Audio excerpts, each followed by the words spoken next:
Welcome to the Metropolitan Club.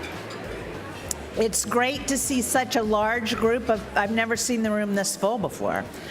My name's Mindy Wright. I'm a member of the CMC Board of Trustees and director of the nonprofit Higher Education Alliance, a group that's focused on building partnerships across those sectors. CMC welcomes everyone. Today, CMC is proud to present our annual forum featuring updates and news of the nonprofit world. Today's forum features the premiere of a study of the economic impact of nonprofits in the community and is sponsored by PNC, Grange, the Columbus Foundation, Schneider Downs, and Kramer and Associates. Each are represented here by many friends and associates. Won't you please help me thank them?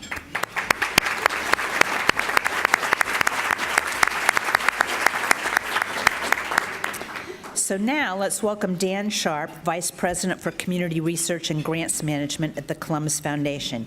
Dan's going to introduce our forum. Dan?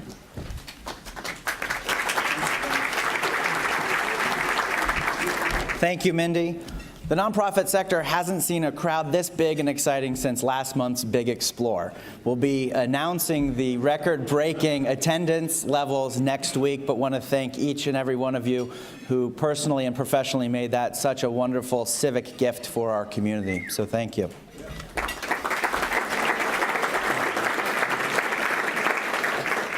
So the Columbus Foundation's pleased to support throughout the year Columbus Metropolitan Club for their mission and hosting community conversations like today. And today is certainly no different.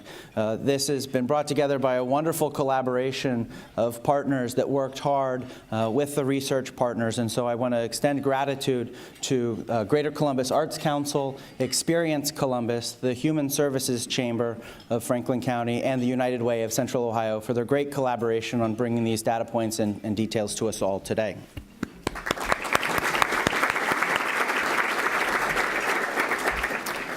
And we have a fantastic panel sharing their insights and expertise and bringing to life many of the points of data that we'll be discussing today. And so we have directly to my right, COO of Equitas Health, Peggy Anderson. Next to her is President and CEO of Hands On Central Ohio, Ernest Perry Jr. And President and CEO of Columbus Works, Beth Gifford. And we'll be bringing up Dwayne Casares to do further conversation, but it's now my pleasure to turn the stage, the podium, and the conversation over to Michael Wilco, Senior Vice President of Community Impact at the United Way of Central Ohio. Thank you all.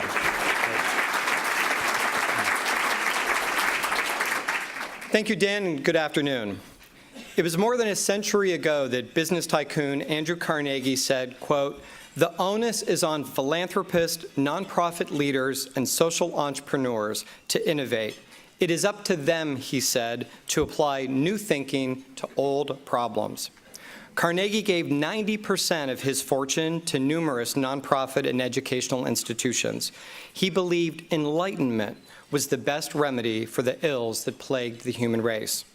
Adjusted for inflation, he gave away more than $10 billion. Fast forward to today, the National Council on Nonprofits says the sector embodies the best spirit and values of our nation. Nonprofits protect, feed, heal, shelter, educate, and nurture our bodies and spirits. Nonprofits give shape to our boldest dreams, highest ideals, and noblest causes. They turn our beliefs into action as promoters of democracy, champions of the common good, incubators of innovation, laboratories of leadership, protectors of taxpayers, responders in times of trouble, stimulators of the economy, and weavers of community fabric.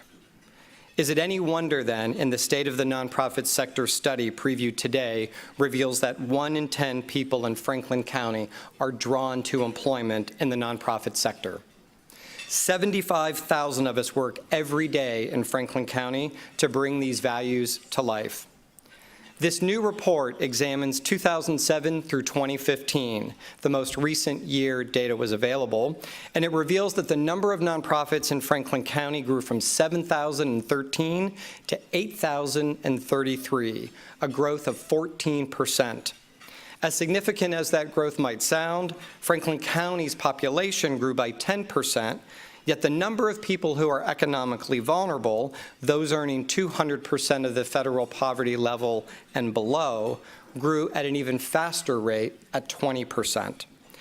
Because of the growth of vulnerable people, it may come as no surprise that 70% of the nonprofits in this county focus on health and human service needs. Conversely, just 8% of our nonprofits focus on the arts. Additionally, Franklin County's share of all nonprofits in the state of Ohio grew from 11% to 13%.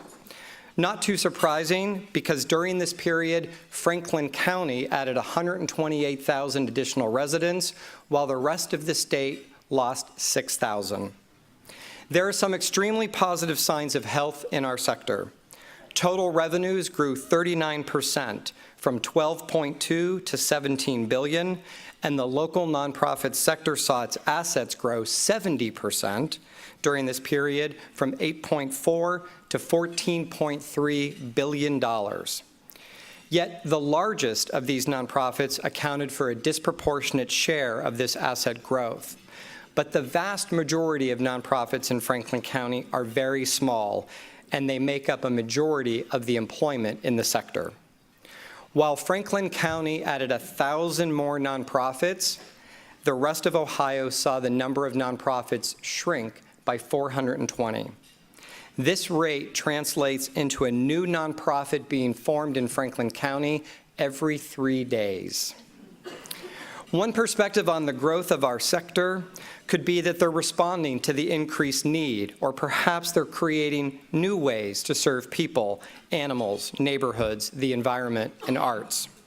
But conversely, this rapid expansion increases the potential for fragmentation, duplication, and less effective service delivery.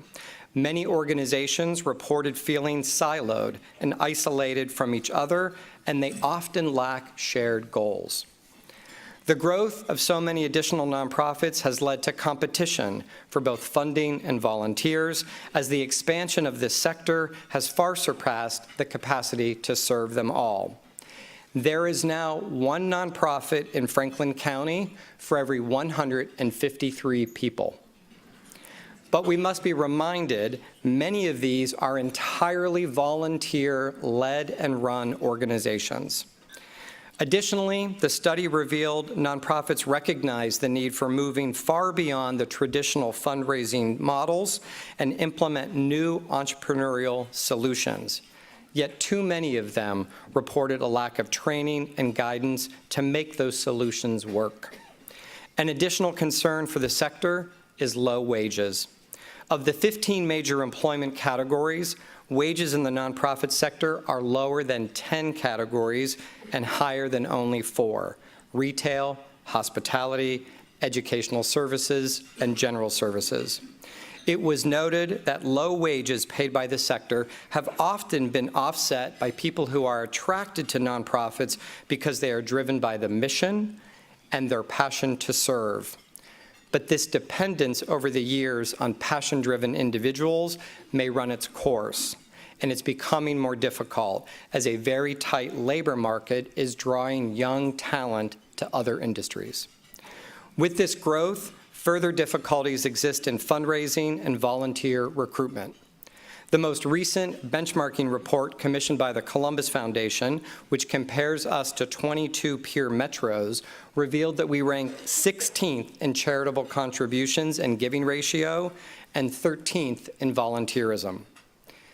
If we continue to add 127 nonprofits annually to Franklin County, it will become even harder for nonprofit leaders, staff, and boards to be successful in achieving their mission. In order for us to have a more prosperous community, it's important to have a thriving nonprofit sector. And that means continued innovation, added coordination, higher wages, increased giving, more volunteerism, stronger boards, and attracting young talent. And those are just some of the things that are keeping our nonprofit leaders awake at night. One of those is my friend Dwayne Casares. The floor is yours.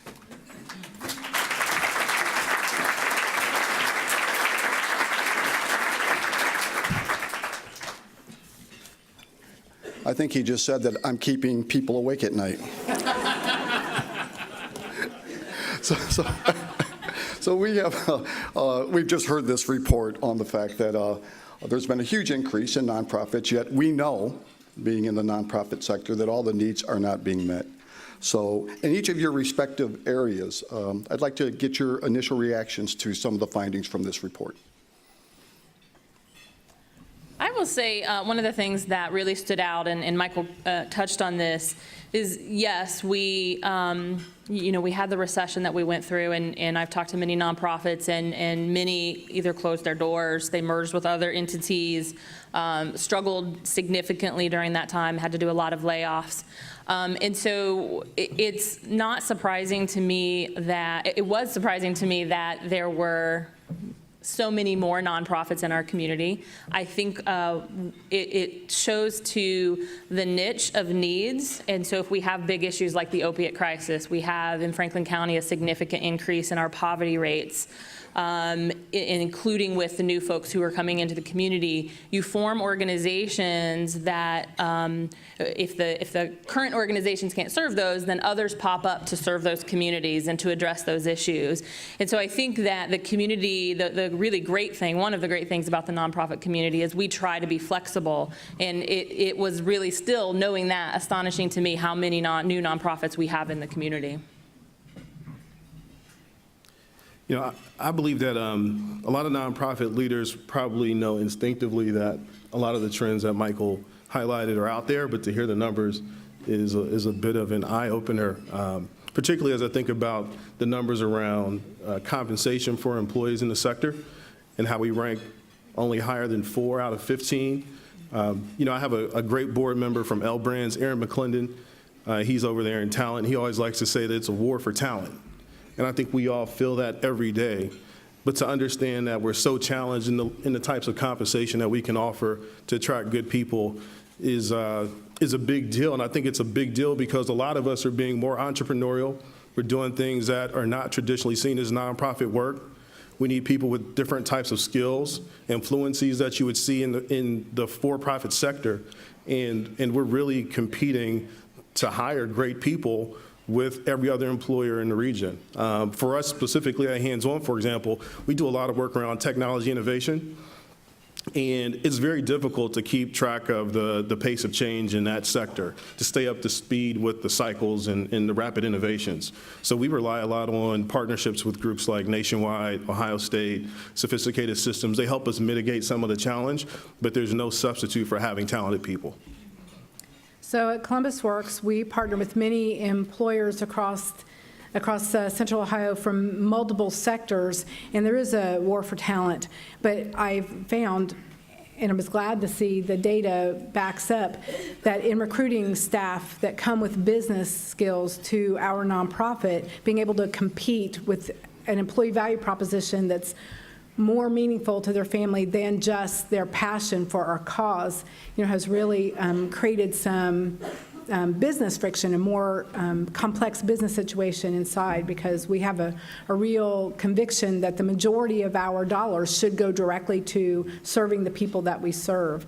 And beyond even the talent acquisition for our own team, career development, continuing to provide to them training opportunities on research and root cause and best practices with world-class leaders. It's expensive, so it does create a complex business situation, but it was good to know I'm not crazy. I am crazy, but it was good to know I'm not crazy and that the data backs it up. I had, we just posted a new position for one of our departments with Equitas Health, and I had somebody who works high up in the for-profit world message me and say, if only you could afford me, this is the perfect job for me. And I think we, to both of your point, we lose people because as much as they believe in our cause and they'll give to our cause and they'll donate their time and money, it's hard to give up the corporate salary to work for one of us.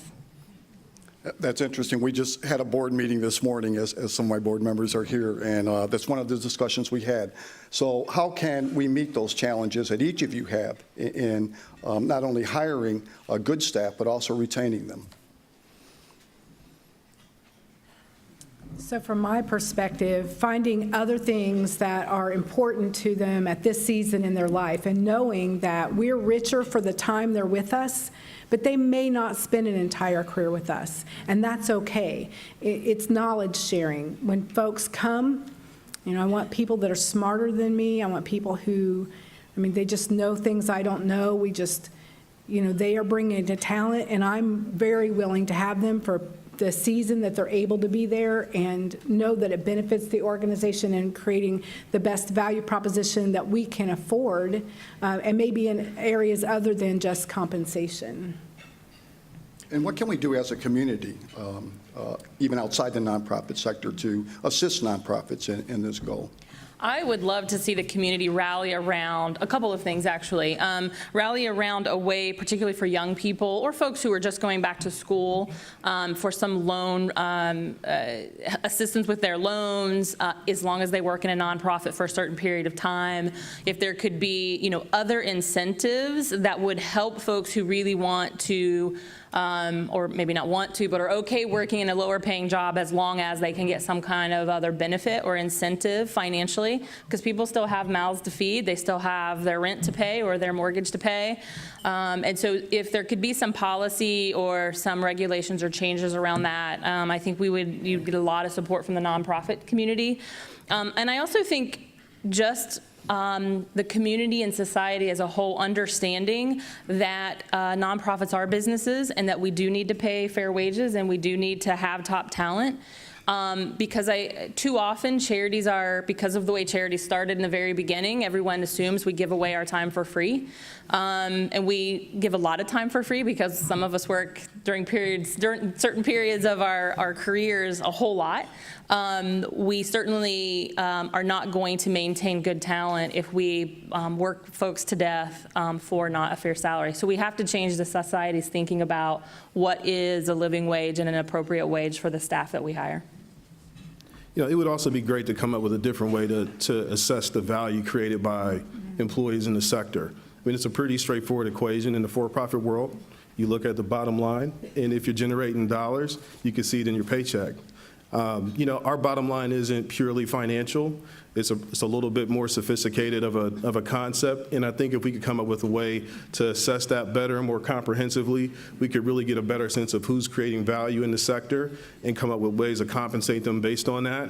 That being said, from a community standpoint, we rely heavily on a lot of pro bono and skills-based volunteers to do some of the technical things that we don't have the in-house skills to do. I think there's a huge opportunity for that in the community. We've got tremendous talent across this community at all types of employers that do a lot of great innovative work, particularly in the area of technology and data science, which is growing in this community. And I'd like to see more people get involved and apply their talents and skills in learning to advance nonprofits in ways that are synergistic with what they do every day in their day job. Ditto. Michael gave us a lot of statistics, and he really is the king of stats, by the way. Are there anything that he presented that surprised you?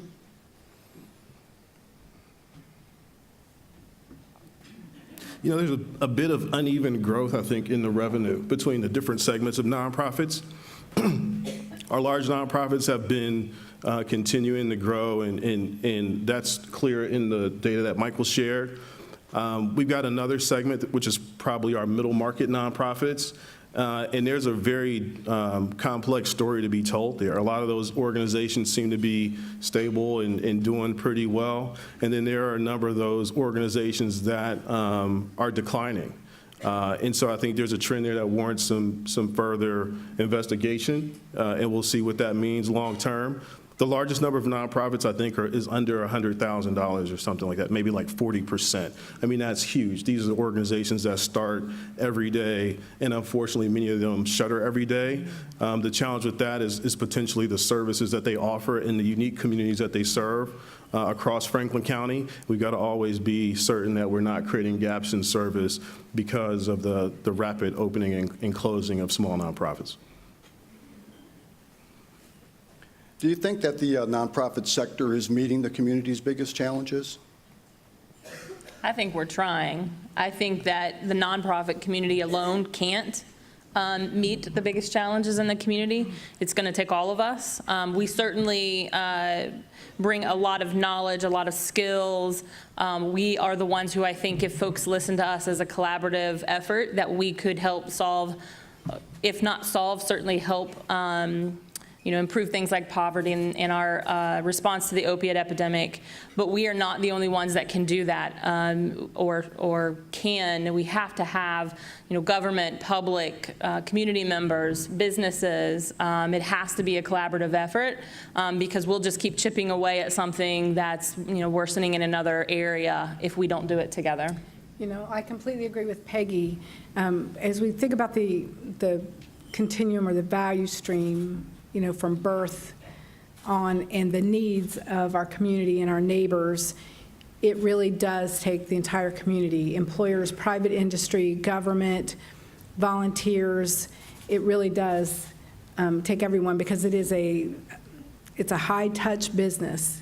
This is relationships and getting to know folks and understanding where they are uniquely in their journey. And I'm thinking more about human services than some of the other nonprofits. But without the relationship building, it really doesn't change anything. There's no transformation, and that takes multiple organizations in a concerted effort. I like to think about an orchestra and all of the sections coming together at just exactly the right time with just exactly the right input. And we really, I am seeing a great move towards an orchestration of collaborative effort, and it really, I'm glad to see that. It takes that to see movement. Has that been the experience across the board? Think about nonprofits, and all of us in the nonprofit world have always heard, you need to collaborate, you need to collaborate. What have you seen over the trends over the past 10 years? We're seeing stronger collaboration within the sector and also stronger collaboration across sectors. I can think of a number of entities like the Human Service Chamber. I think Thrive is a great collaborative group of leaders who are trying to solve big community problems. The 211 Community Information Exchange, which is partnering with health sector leaders to try to figure out how do you better manage social determinants of health and achieve community health improvement goals. We've recently started a partnership with Ohio Health, for example, to provide that service directly to the people who are in their footprint.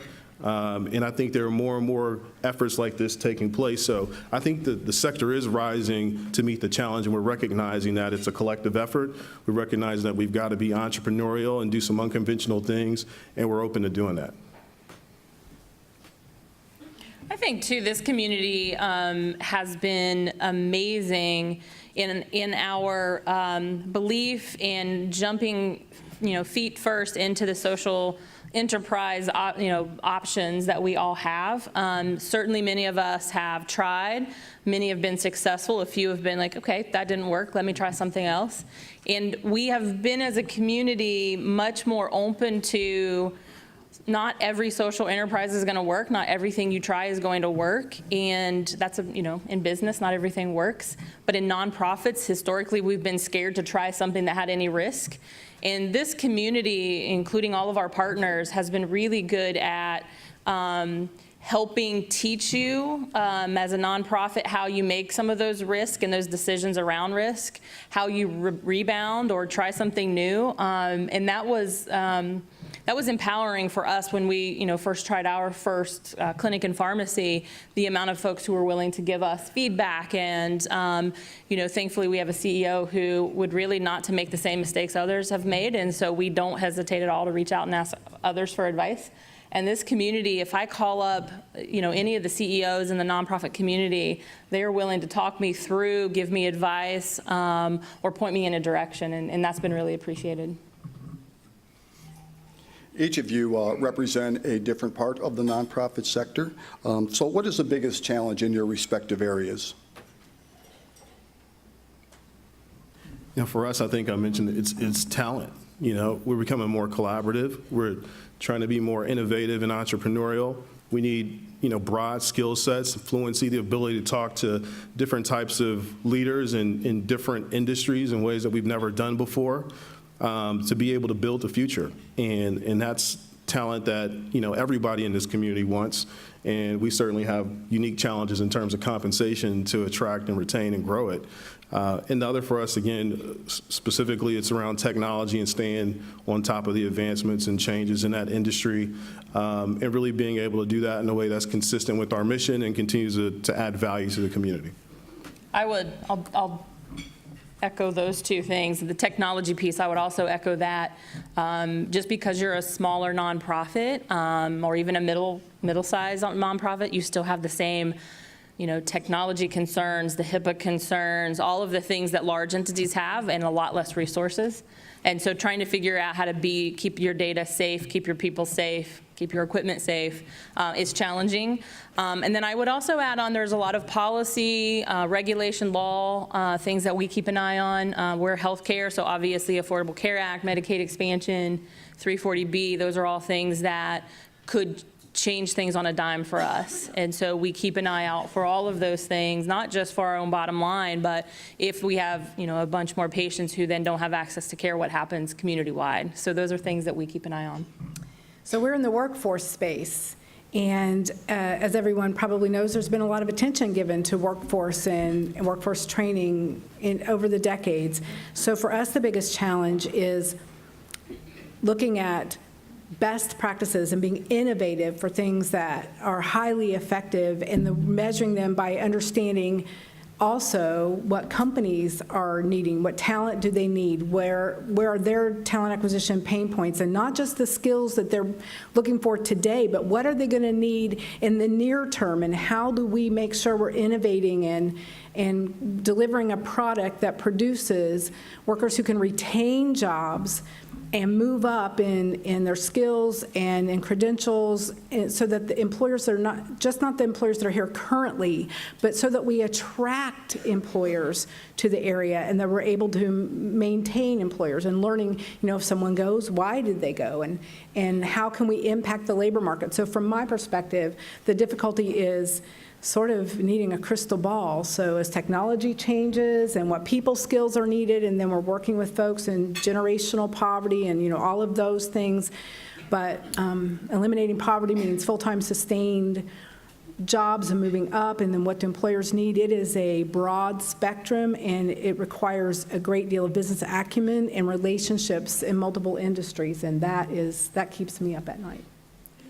Yeah, one of the things, if I can add, because of something that Peggy had mentioned, I think in the nonprofit sector, and Ernest touched on it too, the whole IT field is a challenge for all of us. And I think sometimes what some people don't understand is many of us only have one-person IT departments. So to have to incorporate all the new things, which is a challenge for everyone in this room in your businesses, to do that with just one person can become very, very overwhelming.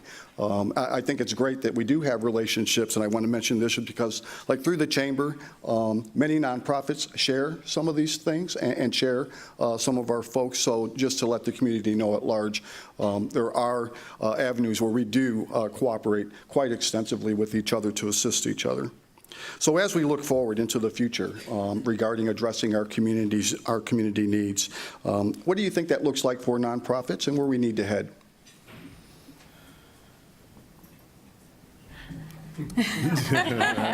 We're going to have to do rock, paper, scissors, I think. I don't know what it looks like. I think that's probably part of the thing that, as a sector, we should probably do more work on with the community, is figuring out exactly, what our shared vision for this community is. That includes the work of the nonprofit sector. Clearly define that role as complementary, and to really start to do some serious modeling around what it takes to deliver on that vision. There's a lot of work being done in different pockets toward that goal. We're still looking for, I think, that big table that brings it all together. And if we can do that, I think that would be a great accomplishment for the sector and the community as a whole. And it has to be something that is more than pie in the sky and has to be actionable. It has to be something that we can measure, and it has to be something that's data-driven. And so to that point, relative to the technology question, there's also an opportunity for us to think about how we do better interoperability about all the systems that we've got going on in the sector. I know a number of our peers and colleagues are in the room today. We've probably all done a system migration within the last 12 months, at least one. I think we did 4 last year. And these systems aren't talking to one another in the ways that allow us to do the greatest good for this community. So as we get to this big vision about a community, what it takes to make Central Ohio a great place for every resident, we should also think about how we build the underlying systems that allow us to continue to deliver on that over and over again. And I would add to Ernest's comments that one of the things that we also enjoy participating with the Human Service Chamber is that it gives us the connections, and I too like to see the next level and the next step of, how do we all talk about at one time in our careers, the one-stop shop and how it's better for the clients that we serve. The reality is none of us provide 100% of what any of our patients and clients need, because if you take on too much, you start to water down your expertise, water down what you're good at, and so we need other people. I mean, we have I'll list my controversial program. We have a needle exchange program. We don't do it alone. We have folks from several of the treatment centers that come out and regularly provide a staff person who can assess someone for treatment that day, who can help with housing, who can get them food. And so it takes all of us, and we do it on the small scale, and I think we can do it on the large scale. We just have to commit to it and, again, be actionable, because we do, across the line, get in trouble when we have these pie-in-the-sky goals. So one of the things I really enjoy about the Human Services Chamber and also United Way is that their effort in bringing knowledge to us and information and disseminating it to us, bringing us together in a room or in some fashion getting information out to us quickly. In this information age, seconds can make a difference. And so I really appreciate that, because I don't have time to disseminate all the information. And in my view, what nonprofits, and I selfishly do think a lot about my sector, I'm sorry, but I do, and I think we need a disruption, and I only say that because I'm newer into the nonprofit journey than some of my peers, and when I look at it, I think this is exactly the way nonprofits interacted or behaved when my parents were involved. And I just think it's, we have a great opportunity with some brilliant minds in Columbus. And I'm a Columbus girl, so I'm really proud. I think Columbus can be better. I think we can be the best. I think we can be, something other cities want to emulate. And so I think we have great opportunities to do research, to really think in terms of bringing all of the best practices and brains together collaboratively and saying, how do we address root causes, and how do we work on this together, and how do we measure the differences, and how do we really see our neighbors' lives and families' lives changed as a result of that, see gaps close. So that's the rebellious child in me, just looking at how can we be better. Yes. We're going to move to audience questions here in a minute, so the microphone is over there. Don't be shy. Please step up to it and get ready for it. So we have a collection here of public, private, and nonprofit folks in the room. What message would you want them to hear?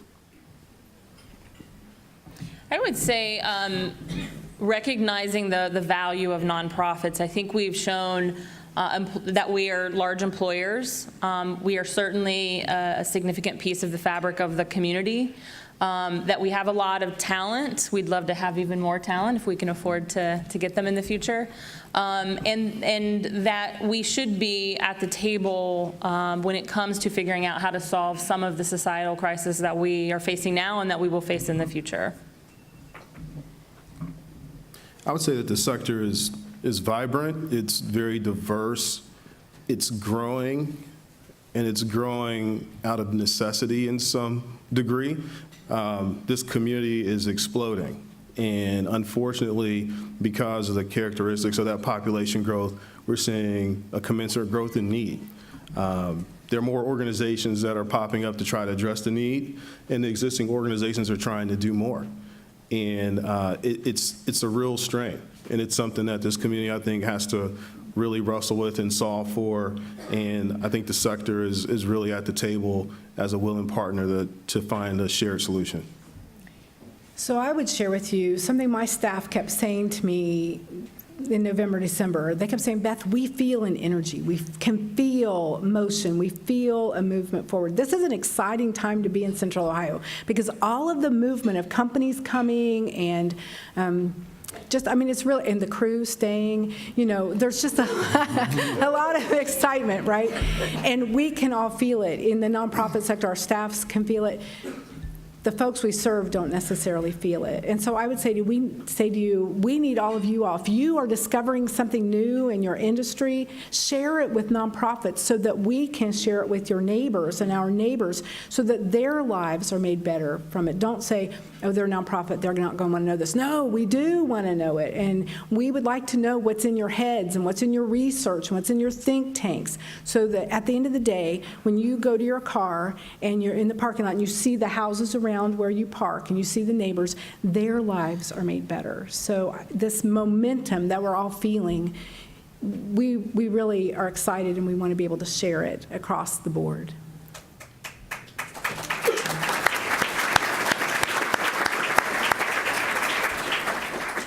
And I've worked in the nonprofit sector for 35 years here in Central Ohio, and it truly is an honor to work alongside so many people who truly care about those that we serve.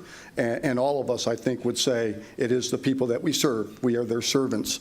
We always keep that at the forefront of our minds. So thank you all. It is our tradition to take questions from the audience.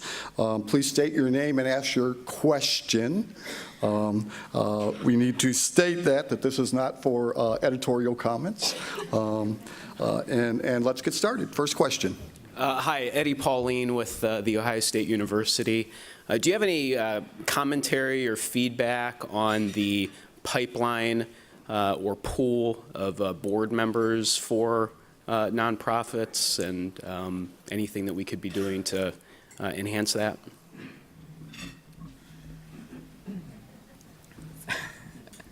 Well, I think one of the things that so there's several things. There are certain times where we really want certain skill sets. Several of us have mentioned when we don't have the expertise or enough of the expertise, we look for that in our board members because not that we want you to work a 40-hour job being a board member, but there's times that we need guidance on here's what you need to hire, or maybe you do need to pay more and get this person on board and you're the best expert. There are other times too where we need diversity. For instance, with us, we are a health center, and so we need to have patients who are on our board. And so how do we prepare those patients? Because there's nothing worse than being in a situation like a board where you don't know how to be on a board. And so how do we educate folks? But I suspect all of us are always looking for engaged board members, those who want to give their expertise, who believe in the cause, who want to be our ambassadors.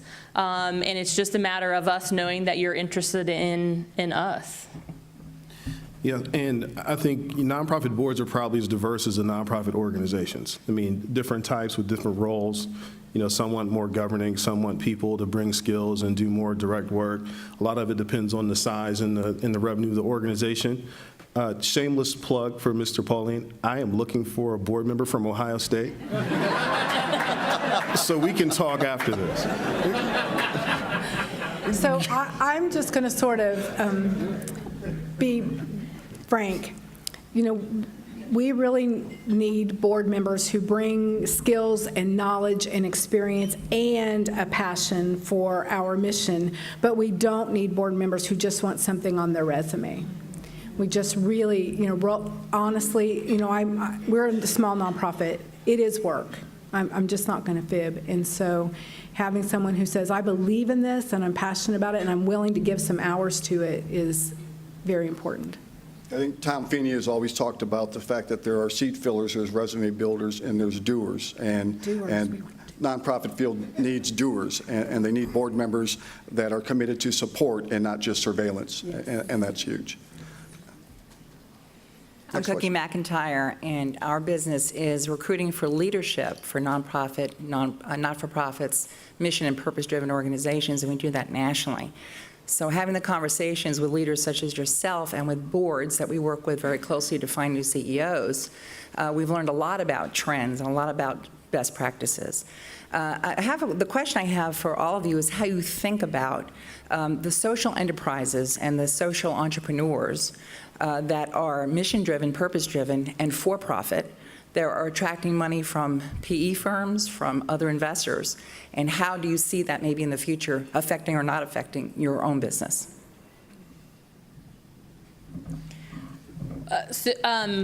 The social enterprise piece is something that's near and dear to my heart because we've taken that on. We've just dived right into the social entrepreneurial side of what we do.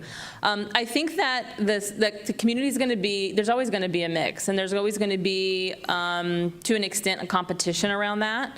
I think there's room for both. I think there are some nonprofits who, depending on their situation, their leaders, their stability, can take on new projects, and then there are some who can't. And so if there is a for-profit company that can come in and still do a lot of good by giving back or, trying to, I think of Jenny's, of course, because they do a lot of local things, and that helps the community. They do living wage, which again helps the community. So I know for us, although I will support my nonprofit peers getting into a social enterprise project first and foremost, because I think we have a lot of expertise and content knowledge, I also know that some of us have some, and we've experienced this. What knowledge gap do we have? So when we first got in, we were very honest with ourselves.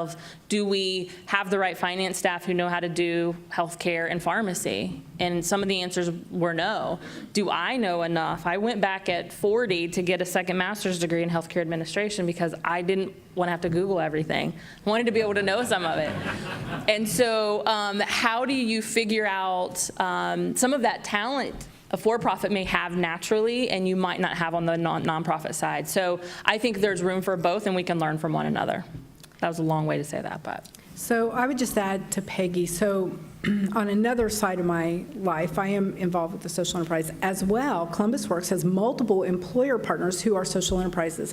So I am very thankful for that. But in my view, not every nonprofit should get into the social enterprise space. It depends on what is their focus, and there's an opportunity cost to switching your focus, right? And so having the business acumen to understand, is this something we should do or is it not? And again, I come back to sort of that analogy around orchestration. And there's a place in the orchestra for social enterprises, and what they bring is huge, but there's also a place for nonprofits that have said, this is who we are, and we're going to stay true to this, because again, it takes the entire orchestra, so to speak. Yeah, I'm a believer in social enterprise as well, and I agree. I think there's got to be a space for nonprofits to take risk, fail fast, learn, and know when to get out without putting the entire mission at risk. That's a skill set and a discipline that we're learning from you. That being said, I do think that for-profit social enterprises are probably the greatest disruptor coming to the sector. I mean, I think that's the big competition for the sector as we look down the road into the future. Next question. Hi, I'm Carol Newcomb, retired and now involved in a number of nonprofits. Beth, you mentioned disruption, I believe. I'd like to hear more about what could be disruptive and what you see in that direction. Oh, dear. Carol, did you hear me say earlier that I was a rebellious child? I think so much. I'm just going to be honest and tell you, when I moved from private industry to nonprofit, I was just shocked that fundraising and board member acquisition, those things were literally being done the same way that I remember my parents talking about them. And I'm very fortunate in that my parents were very involved in volunteerism and nonprofits in the city my entire life. And I just don't think that's good enough. And, it's a new century. We're in a thought phase, a knowledge phase, so to speak.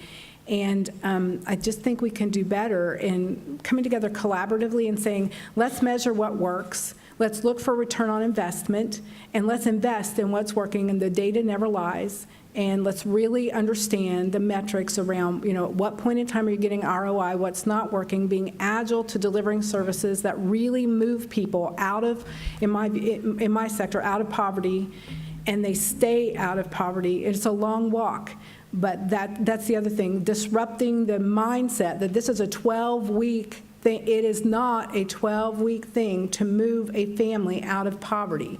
It is 3 to 5 years just to earn enough so that you're out at 200% or more of the federal poverty level, 5 to 7 years to learn how to stay out of poverty. It is literally transforming the mind.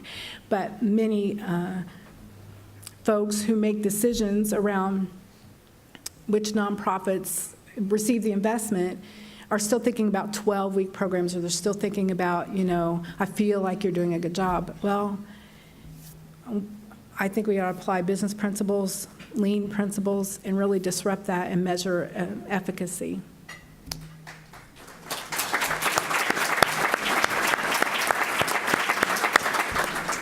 Rachel? Hi, everybody. Rachel Leston, Catholic Social Services. Beth, I'm struck by your comments, especially the most recent ones on how significant it is to make a difference in somebody's life who's grown up in generational poverty. As a nonprofit CEO, I share the challenges you guys put forward about how complicated it is to run a multi-service nonprofit in today's environment.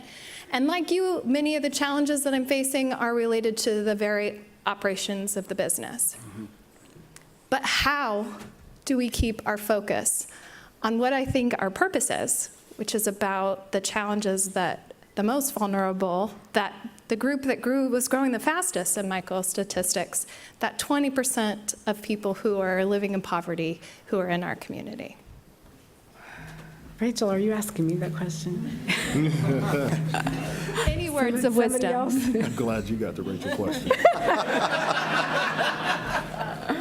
When I figured that out, I'm going to write a book. And then, no, I'm kidding. Well, don't laugh. Y'all will laugh. I've drawn a cartoon that's in my office that I can see, and it is something that reminds me of the importance of what I do. I'm not my team, what they're doing right now in our offices and coaching people.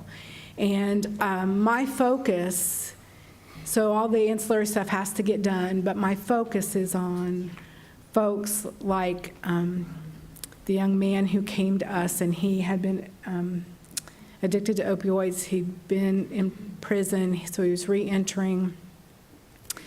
He broke, all the bridges to his family were gone. They just had said, we've had enough. He came to us. He was in, he was out. He went to Mary Haven, so we're thankful for Mary Haven. They did a great job. And still, listen, when you are involved in the things that come with poverty or drug abuse or incarceration, there literally is a brain science around coming back to working with those folks. There literally is brain damage from the trauma of the drama. And it's been a long walk with him. And he was working, he wasn't working, he was working, he was sustaining, and, we look now, I saw him the other day, I hugged him, he was all cleaned up, he smelled good, and he's working, he makes $18 an hour in a really good job with our social enterprise. That's what keeps me focused. The lady who came to us, the wonderful, courageous woman who came from a shelter with her 6 children, literally, she came with her 6 children. Look, I have 4. I don't bring them. She came with her 6 because she had nowhere else to take them. She had fled a situation where she didn't even have paperwork to be able to get childcare. She's working second shift as a trainer somewhere. So whenever ancillary stuff comes up, Rachel, I say no. If it does not mean it's going to impact a life like that, I just say no. And that little cartoon in my office reminds me. Y'all can laugh if you want to, but it's lives. These are real lives. And those 6 kids saw their mom go for training, and they saw their mom work nights, and they saw their mom struggling to get them into safe, affordable housing. And that modeling changed their perspective. I just keep that. I'm sorry, I took all our time. That's great. For a closing statement, Mindy? Well, I hope you found today's forum as interesting as I did. Lots of statistics and lots of great stories. So let's thank our sponsors, PNC, Grange, the Columbus Foundation, Schneider Downs, and Kramer and Associates.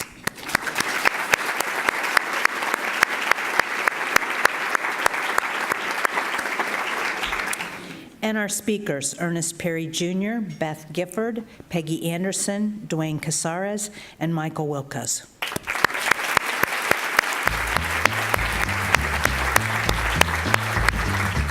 And thanks to all of you for being here. We look forward to seeing you here next week.